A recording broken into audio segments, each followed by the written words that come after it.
Hi, good morning, everyone. It's Abdul Auto with AAA Fire Protection. We specialize in fire protection services for residential and commercial properties. We pretty much are responsible for designing fire sprinkler systems, engineering them, installing them, repairing them, and maintaining them. Today in this video, we'll be going over a fire sprinkler riser, what the device is, what its function is, where you can usually find it located, and the components that comprise this device. So with no further ado, let's get started. I have here my sheet of paper. Let's assume that you're working at a commercial property. The property is about this big.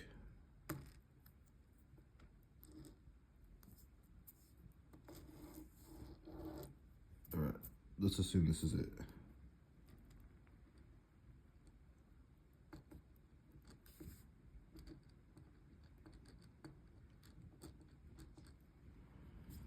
Okay, so here's the front door of the property. Some windows.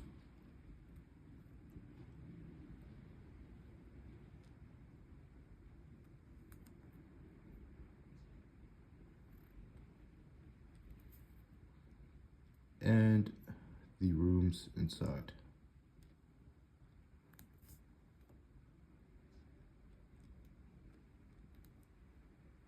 All right. Okay. So in the state of California, all residential and commercial properties are required to have what we call a fire sprinkler system, which are sprinklers that connect to a branch here. Let's see, let's draw this here like this. Right to this roof, there's a main pipe that serves the building for fire sprinklers. There we go.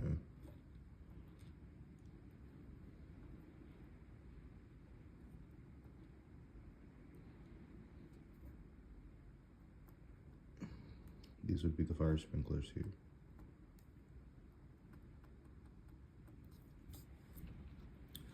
So this pipe, the main pipe, right, there's also branches as well.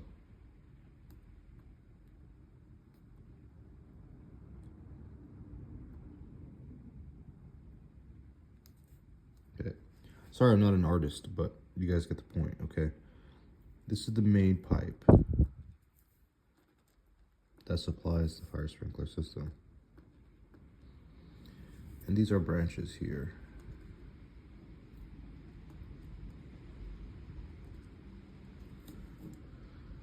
This main pipe is connected to the main riser, which is usually located on the outskirts of the building, like this. And the riser is also the main pipe, except this is the main pipe that connects to the underground connection from the city. Usually it's like this, something like this, right? And this is the city source of water that supplies the whole building.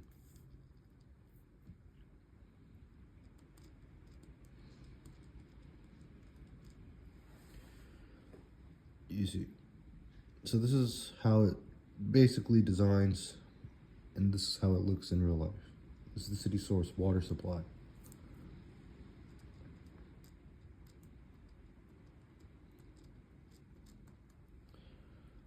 And this is the riser. So basically with the riser, you could think of it like this, is the connecting point for the main fire sprinkler pipe and the underground connection. This is the part that connects the two, the underground and the main fire sprinkler pipe that services the building.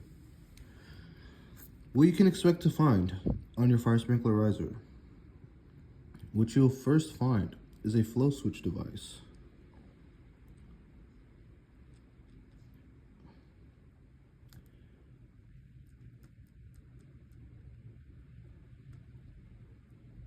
Okay, so this flow switch device detects the motion of water going up from the underground system as you can tell from my illustration.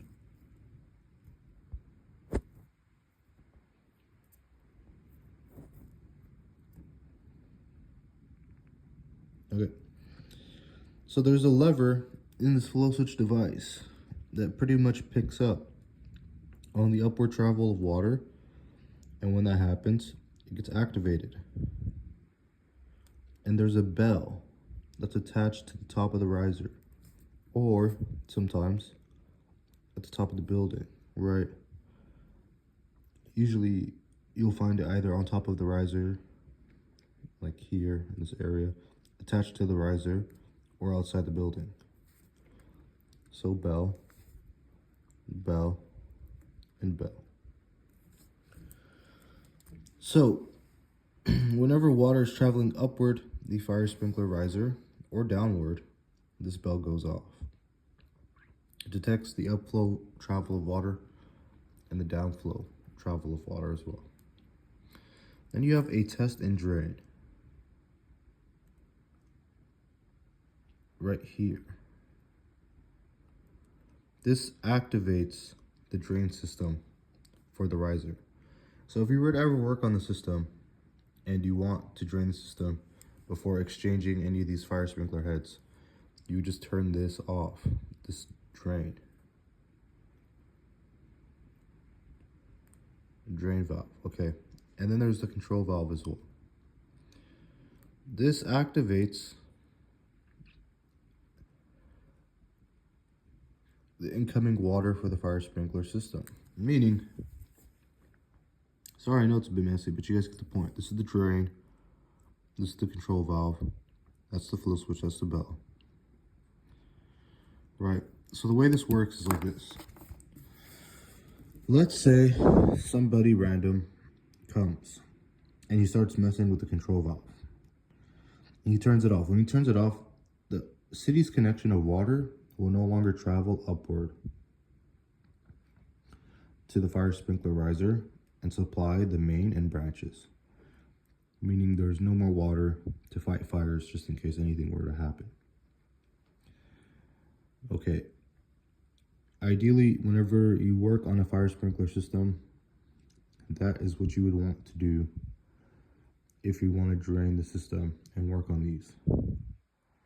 Like I said earlier, the drain is responsible for draining out any existing water in the system. So you turn off the control valve, then you drain the system. And that's how you get the sprinkler system empty. So the fire sprinkler riser is responsible for connecting underground source of water to the main fire sprinkler system, and also responsible for making sure that all components that operate this device, this fire sprinkler system, are contained on it. There you go, there's your lesson for today.